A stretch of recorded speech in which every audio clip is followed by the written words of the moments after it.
Hello friends, जय हिंद। This is Shweta. Welcome to my YouTube channel Gyan Kunj भी श्वेता में आपका स्वागत है। आई होप कि आप लोग बहुत अच्छे होंगे, स्वस्थ होंगे। और अगर आप लोगों ने मेरा चैनल सब्सक्राइब नहीं किया होगा तो please like and subscribe my channel. तो फ्रेंड्स, आज का ये जो वीडियो रहेगा, जो सीटेट 2018 दिसंबर में जो एग्ज़ाम हुआ था, उसका जो ये सोशल साइंस का एग्ज़ाम हुआ था, उसका सेकेंड पेपर है। ठीक है, तो चलिए ज़्यादा टाइम नहीं लेते हुए वीडियोस को स्टार्ट करते हैं। ये प्रीवियस ईयर है। जैसा कि आप लोगों को पता है कि मैं आप लोगों के लिए प्रीवियस ईयर का सीरीज़ चला रही हूँ हर सब्जेक्ट का, तो वैसे ही ये भी है। ठीक है, तो चलिए स्टार्ट करते हैं क्वेश्चन नंबर फर्स्ट से।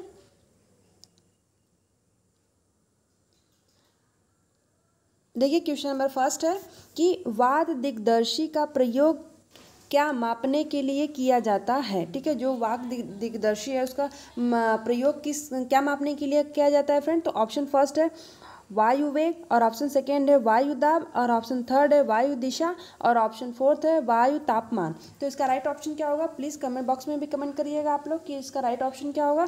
और देखिए, आप लोगों के लिए ये 30 क्वेश्चन का मैं करवाऊंगी। आप लोगों को पता होगा कि जो सोशल साइंस में 60 क्वेश्चन का पूछता है, 60 क्वेश्चन रहते हैं, तो मैं आप लोगों को 2 पार्ट में करवाऊंगी। 30 क्वेश्चन इसमें और 30 क्वेश्चन जो है वो सेकंड पार्ट में।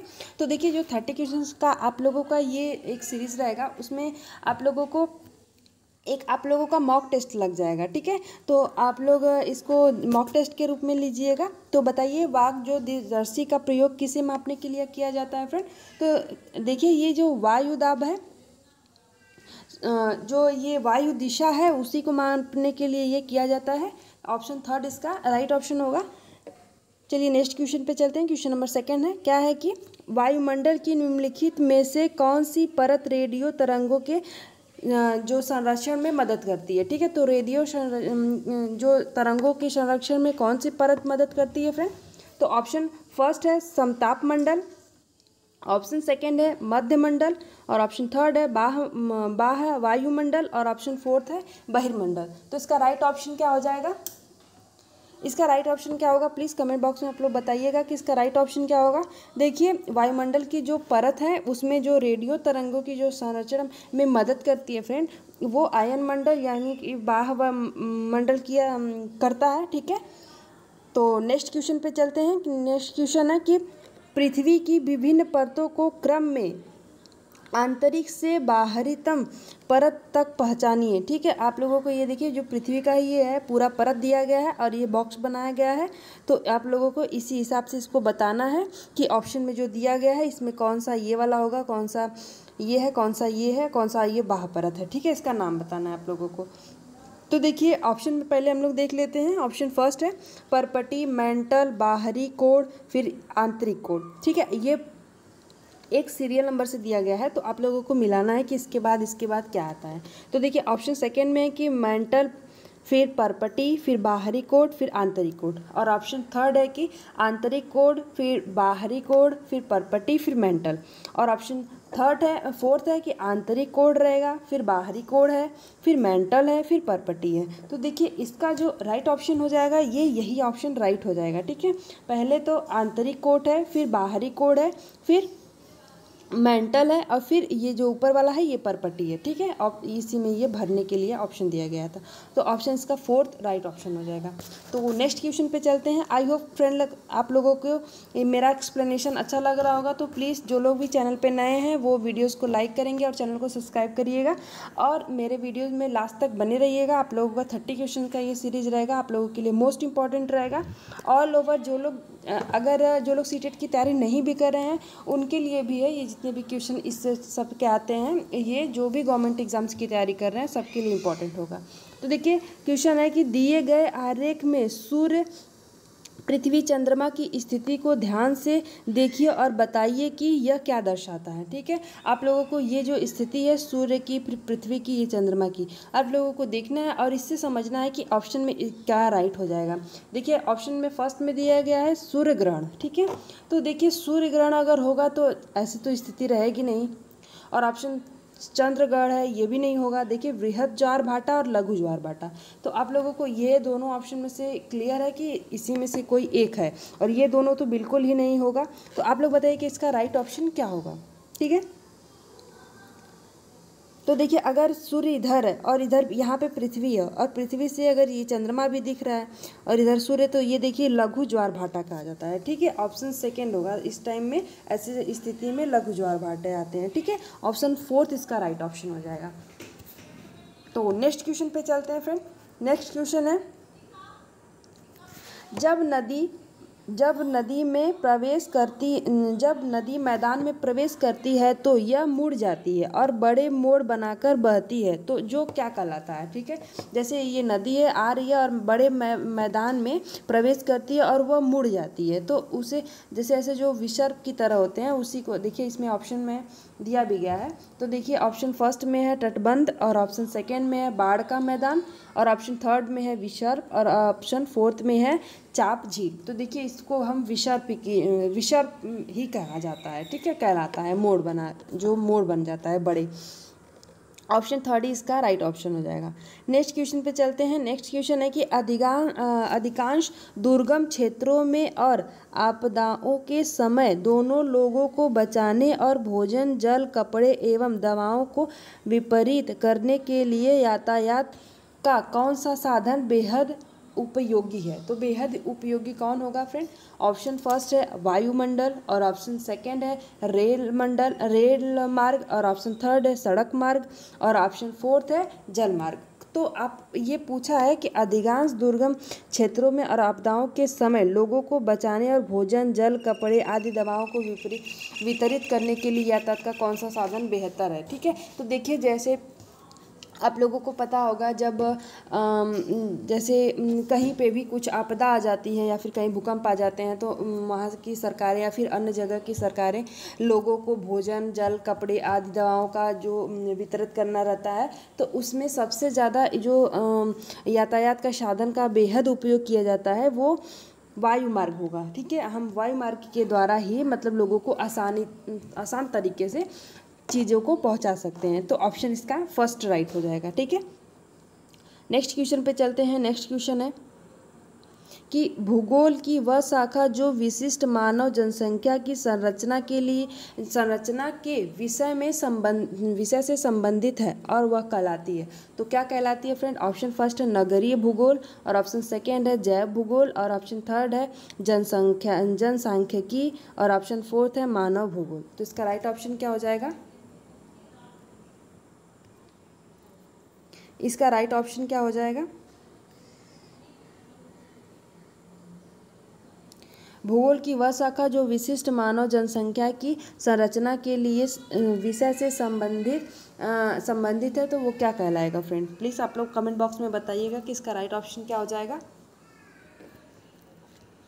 इसका राइट ऑप्शन क्या हो जाएगा? तो देखिए इसका जो राइट ऑप्शन हो जाएगा फ्रेंड वो जनसांख्यिकी होगा। ठीक है, ऑप्शन थर्ड इसका राइट हो जाएगा।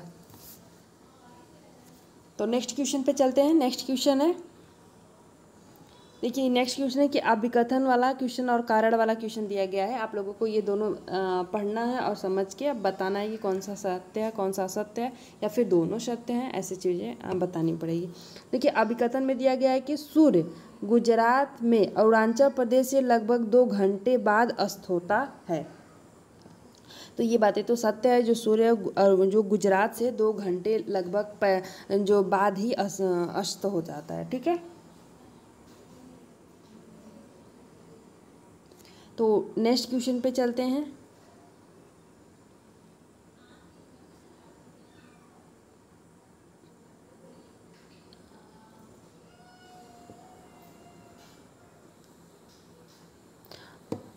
और नेक्स्ट क्या कारण में क्या है कि अरुणाचल प्रदेश गुजरात की तुलना में उच्च अक्षांश पर स्थित है।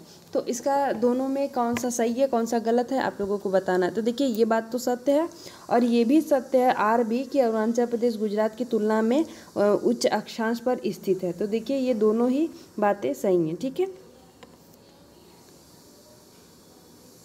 और ये देखिए एक दूसरे की ऐसा व्याख्या नहीं कर रहा है। ठीक है, ऑप्शन सेकेंड इसका राइट हो जाएगा। नेक्स्ट क्वेश्चन है कि निम्नलिखित में से कौन सा ऊर्जा का गैर परंपरागत स्रोत है। ठीक है, कौन सा निम्नलिखित में से ऊर्जा का गैर परंपरागत स्रोत है फ्रेंड? तो ऑप्शन फर्स्ट है ईंधन, और ऑप्शन सेकेंड है प्राकृतिक गैस, और ऑप्शन थर्ड है सौर ऊर्जा, और ऑप्शन फोर्थ है कोयला। तो इसका राइट ऑप्शन क्या हो जाएगा? इसका राइट ऑप्शन क्या हो जाएगा?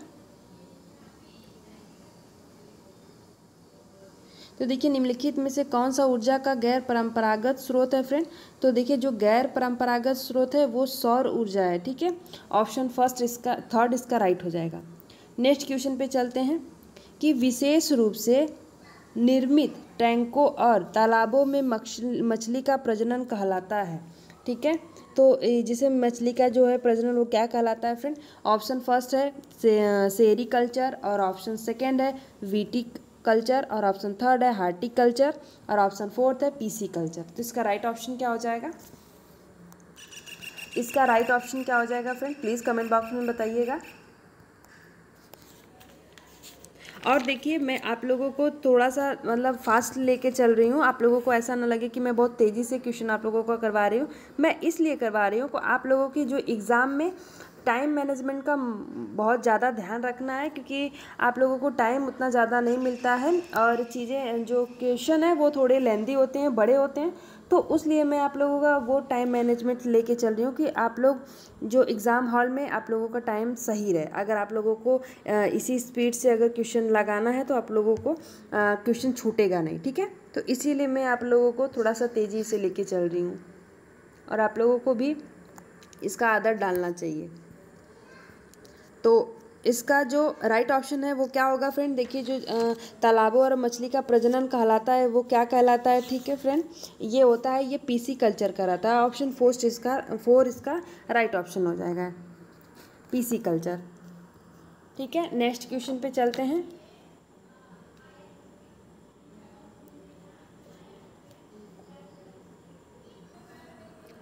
देखिए कि स्थल का एक संकरा भाग जो दो बड़े स्थलीय भागों को एक दूसरे से जोड़ता है उसे क्या कहते हैं, ठीक है। जो स्थल का एक सकरा भाग होता है जो दो बड़े जो स्थलीय भाग को जोड़ता है फ्रेंड, उसे क्या कहा जाता है? तो ऑप्शन फर्स्ट है जल संधि, और ऑप्शन सेकेंड है स्थल संधि, और ऑप्शन थर्ड है द्वीप, और ऑप्शन फोर्थ है खाड़ी। तो इसका राइट ऑप्शन क्या हो जाएगा? इसका राइट ऑप्शन क्या हो जाएगा? तो देखिए स्थल का एक शकरा भाग जो दो बड़े जो स्थलीय भाग होते हैं फ्रेंड उसको एक दूसरे से जोड़ता है, जो उसी को हम स्थल संधि कहते हैं। संधि मीन्स होता है जोड़ना, ठीक है। तो स्थल संधि उसी जो ये स्थलीय भाग को जोड़ता है तो स्थल संधि कहलाता है, ठीक है। अगर जलीय भाग को जोड़ता है तो जलीय संधि कहलाता। नेक्स्ट क्वेश्चन पे चलते हैं। नेक्स्ट क्वेश्चन है फ्रेंड कि निम्नलिखित में से कौन सा महाद्वीप आकार में सबसे छोटा है?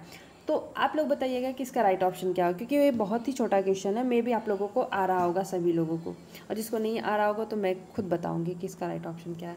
तो देखिए जो निम्नलिखित में से कौन सा महाद्वीप सबसे आकार में सबसे छोटा होता है फ्रेंड?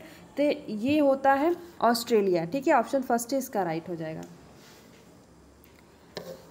तो नेक्स्ट क्वेश्चन पे चलते हैं। नेक्स्ट क्वेश्चन है फ्रेंड कि उच्च प्राथमिक स्तर पर सामाजिक विज्ञान में शामिल है। उच्च प्राथमिक स्तर पर पूछा है फ्रेंड कि सामाजिक विज्ञान में क्या शामिल है। तो ऑप्शन फर्स्ट है, पहले हम लोग ऑप्शन पढ़ लेते हैं। ऑप्शन फर्स्ट है इतिहास, भूगोल, राजनीतिक विज्ञान और मनोविज्ञान। देखिए आप लोगों को देखिए इसका ध्यान रखना है कि उच्च प्राथमिक स्तर पर पूछा है। और ऑप्शन सेकेंड है इतिहास, भूगोल, अर्थशास्त्र और समाजशास्त्र। और ऑप्शन थर्ड है कि इतिहास, भूगोल, राजनीतिक विज्ञान और अर्थशास्त्र। और ऑप्शन फोर्थ है इतिहास, भूगोल, राजनीतिक विज्ञान और समाजशास्त्र। तो इसका राइट ऑप्शन क्या हो जाएगा? इसका राइट ऑप्शन क्या हो जाएगा?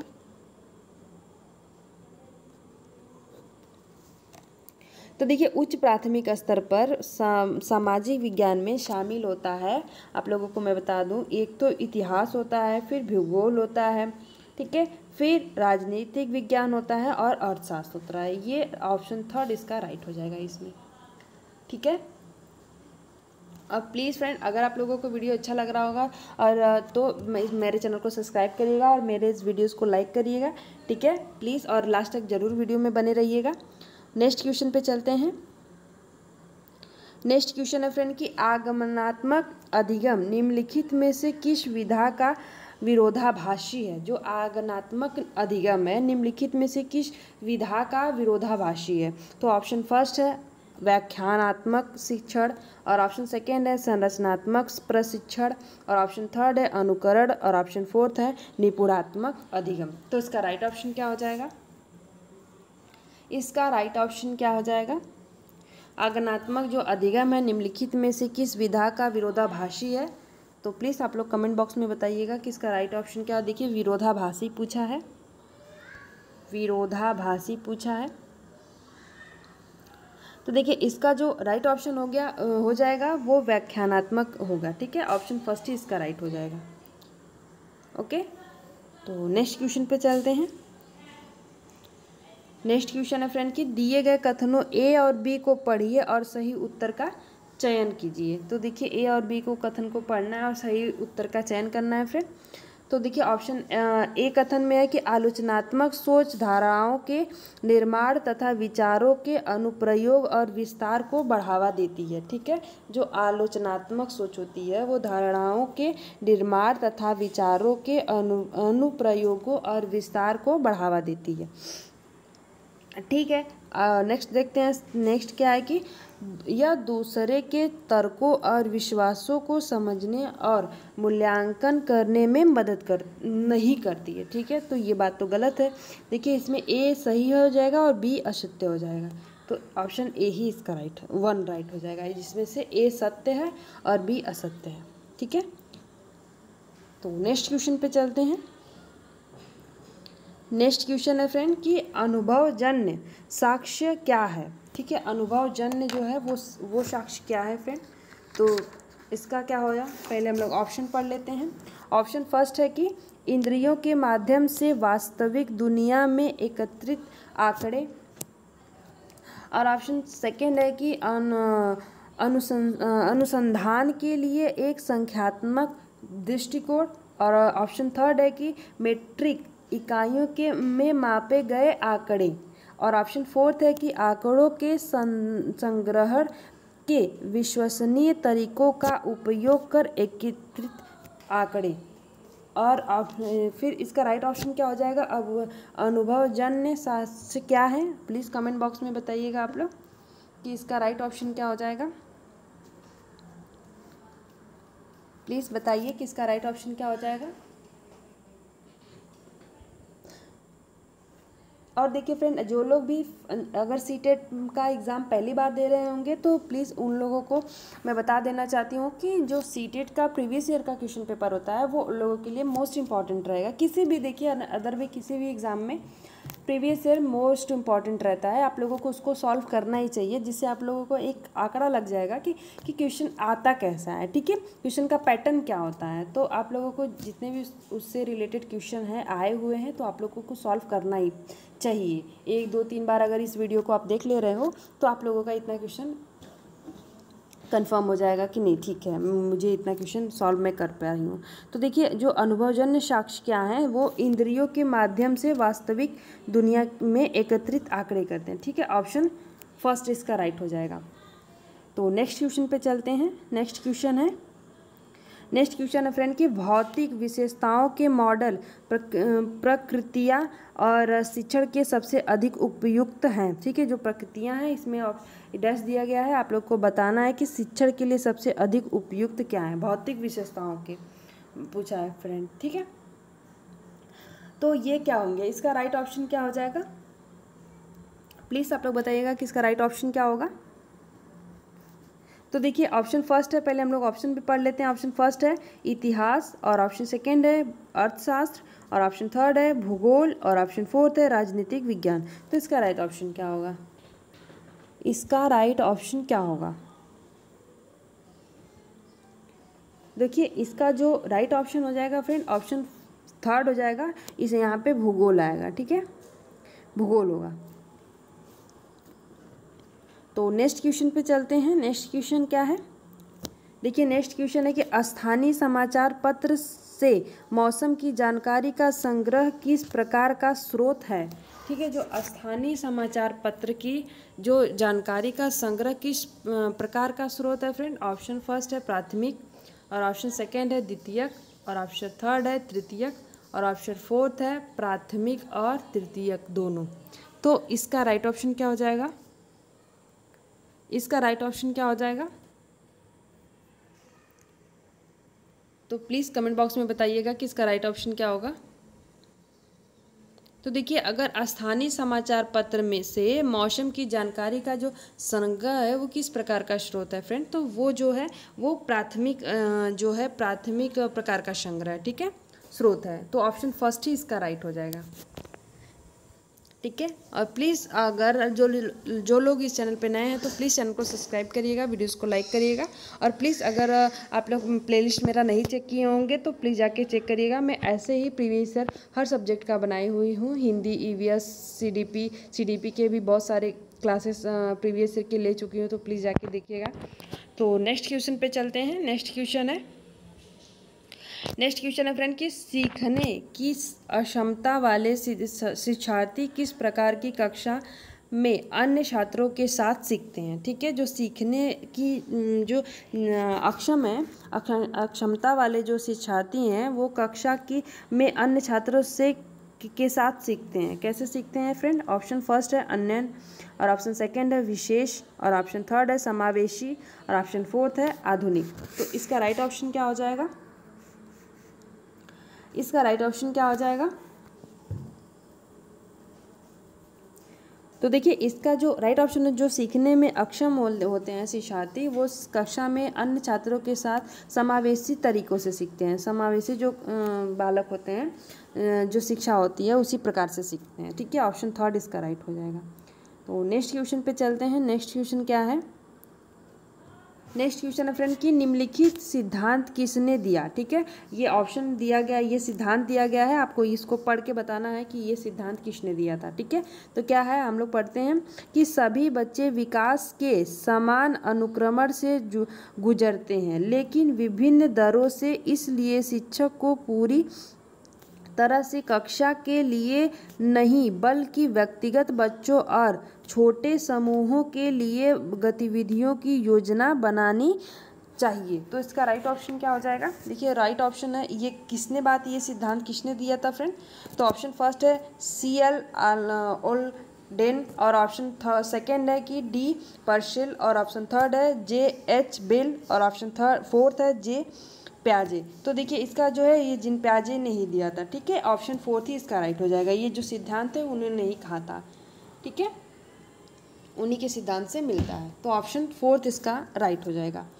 नेक्स्ट क्वेश्चन पे चलते हैं। नेक्स्ट क्या है कि कक्षा में सहकारी शिक्षा को बढ़ावा देने के लिए एक शिक्षक को चाहिए, क्या करना चाहिए फ्रेंड? ऑप्शन फर्स्ट है छात्रों को बहस और चर्चाओं में लगाएं, और ऑप्शन सेकंड है उन्हें व्यक्तिगत परियोजनाएं दें, और ऑप्शन थर्ड है काम के लिए कक्षा को छोटे समूहों में विभाजित करें। तो देखिए, छोटे समूहों में विभाजित करें, और ऑप्शन फोर्थ है कि परियोजनाओं को करने के लिए उन्हें विभिन्न स्रोत प्रदान करें। तो इसका राइट ऑप्शन क्या हो जाएगा? इसका राइट ऑप्शन क्या हो जाएगा? तो देखिए, इसका जो राइट ऑप्शन हो जाएगा उसमें चर्चा और बहस जब अगर होगी एक दूसरे को तो बढ़ावा मिलेगा, ठीक है, जानकारी मिलता है। तो ऑप्शन फर्स्ट ही इसका राइट हो जाएगा। नेक्स्ट क्वेश्चन पे चलते हैं। नेक्स्ट क्वेश्चन क्या है कि एक आत्मनिर्देशित, आत्म अनुशासित सोच जो एक उचित तरीके से गुणवत्ता के उच्चतम स्तर पर तर्क करने का प्रयास होती है उसे क्या कहते हैं? ठीक है, जैसे एक आत्मनिर्देशित जो है, आत्म अनुशासित और सोच को जो एक उचित तरीके से गुणवत्ता के उत्तम स्तर पर तर्क करने का प्रयास होता है उसे क्या कहते हैं फ्रेंड? तो ऑप्शन फर्स्ट है आलोचनात्मक सोच, और ऑप्शन सेकंड है जटिल सोच, और ऑप्शन थर्ड है बुद्धिमान सोच, और ऑप्शन फोर्थ है अमूर्त सोच। तो इसका राइट ऑप्शन क्या हो जाएगा? इसका राइट ऑप्शन क्या हो जाएगा फ्रेंड? इसका राइट ऑप्शन क्या हो जाएगा? तो देखिए, इसका जो राइट ऑप्शन हो जाएगा वो आलोचनात्मक सोच होगा, ठीक है। ऑप्शन फर्स्ट ही इसका राइट हो जाएगा, आलोचनात्मक सोच।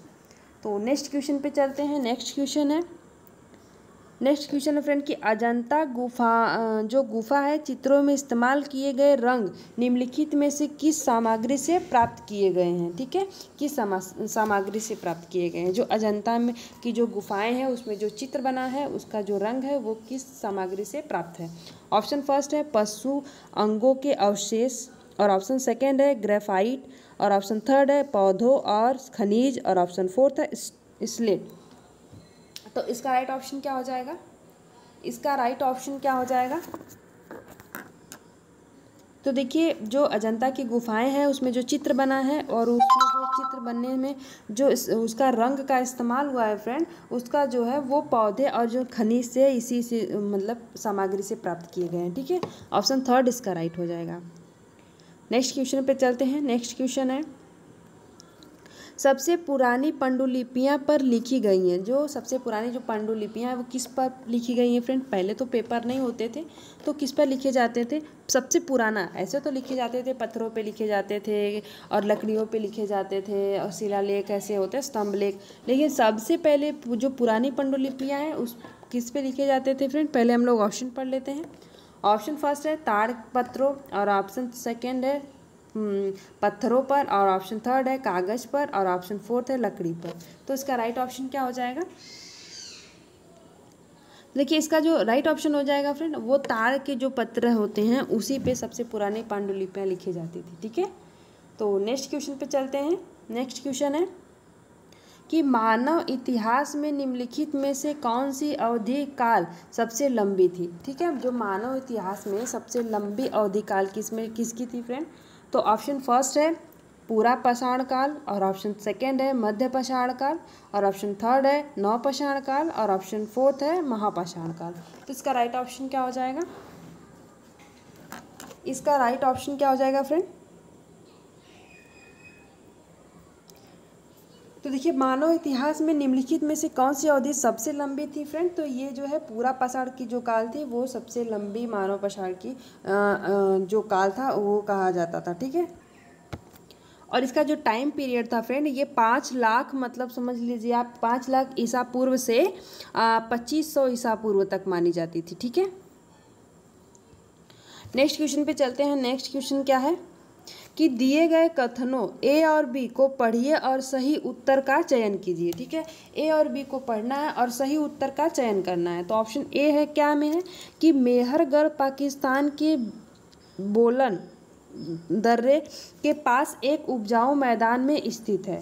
जो मेहरगढ़ है वो पाकिस्तान में बताया गया है कि पाकिस्तान में जो बेलन दर्रे होंगे के पास एक उपजाऊ मैदान में स्थित है। तो ये बात तो सही है।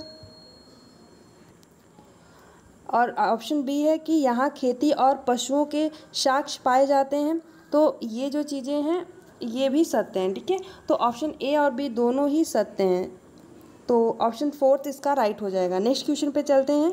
भारत के निम्नलिखित राज्यों में से किस एक राज्य में हड़प्पा के नगर सबसे बड़ी संख्या में मिलते हैं? तो ऑप्शन पहले पढ़ लेते हैं। ऑप्शन फर्स्ट है पंजाब, और ऑप्शन सेकेंड है हरियाणा, और ऑप्शन थर्ड है गुजरात, और ऑप्शन फोर्थ है जम्मू और कश्मीर। तो इसका राइट ऑप्शन क्या होगा? प्लीज़ कमेंट बॉक्स में कमेंट करिएगा कि देखिए जो भारत में निम्नलिखित राज्यों में से एक राज्य जो हड़प्पा के नगर सबसे बड़ी संख्या में मिलते थे फ्रेंड, तो वो जो है वो गुजरात में मिले हैं। ठीक है, ऑप्शन थर्ड इसका राइट हो जाएगा।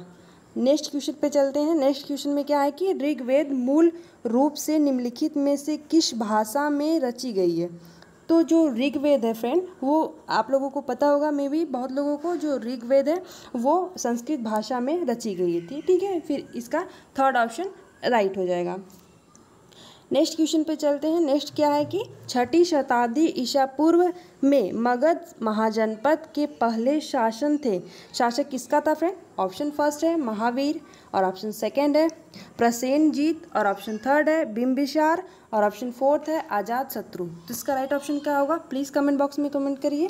तो देखिए जो 6ठी शताब्दी ईसा पूर्व में मगध महाजनपद के जो पहले शासक थे वो थे बिंबिसार। ठीक है, ऑप्शन जो थर्ड उसका राइट हो जाएगा। देखिए 60 क्वेश्चन है आज की वीडियो में, लास्ट क्वेश्चन रहेगा ये 30 क्वेश्चन रहेगा ये। कि निम्नलिखित में से कौन सा बौद्ध धर्म की जो त्रिरत्न में से कौन नहीं है। त्रिरत्न थे फ्रेंड बौद्ध धर्म में, तो इसमें पूछा कौन नहीं है, इसका आप लोग जरूर ध्यान रखिएगा। तो ऑप्शन फर्स्ट है बुद्ध, और ऑप्शन सेकेंड है धम्म, और ऑप्शन थर्ड है अहिंसा, और ऑप्शन फोर्थ है संघ। तो देखिए जो बुद्ध, धम्म और संघ ये 3 थे, और ये जो अहिंसा है ये नहीं था। ठीक है, इसमें नहीं पूछा है, तो ऑप्शन सेकेंड इसका राइट हो जाएगा। तो ठीक है, ये वीडियो यहीं समाप्त होता है। 30 क्वेश्चन कंप्लीट होते हैं, और ये फर्स्ट पार्ट में रहेगा। इसका सेकंड पार्ट में लाऊंगी तो उसमें 30 क्वेश्चंस रहेंगे, पूरे 60 आपके कवर मैं करूँगी। 2018 में जो दिसंबर में पूरा ये एग्ज़ाम हुआ था। तो चलिए आप लोग स्टडी करते रहिए, तब तक के लिए थैंक यू सो मच। ठीक है, और जो लोग भी इस चैनल पे नए हैं तो प्लीज़ चैनल को सब्सक्राइब करिएगा, वीडियोज़ को लाइक करिएगा, और अपने फ्रेंड सर्कल में ज़रूर शेयर करिएगा। Thank you so much. जय हिंद फ्रेंड।